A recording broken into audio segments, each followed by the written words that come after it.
যিশু ও তার শিষ্যেরা জেরুসালেমের কাছাকাছি এসে যখন জলপাই পাহাড়ের গায়ে বেতফাগে গ্রামের সীমানায় এসে পৌঁছলেন, তখন যিশু দুজন শিষ্যকে আগে পাঠিয়ে দিলেন।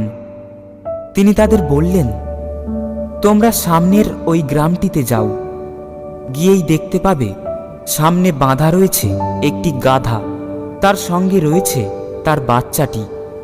ওদের বাঁধন খুলে আমার কাছে নিয়ে এসো।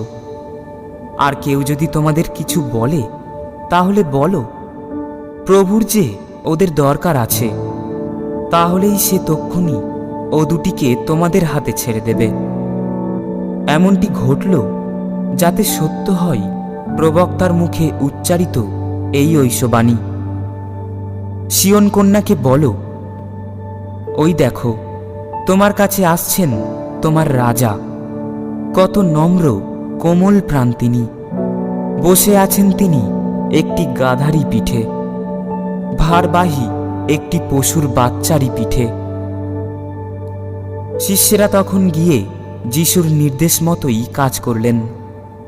তারা সেই গাধা আর তার বাচ্চাটিকে নিয়ে এলেন।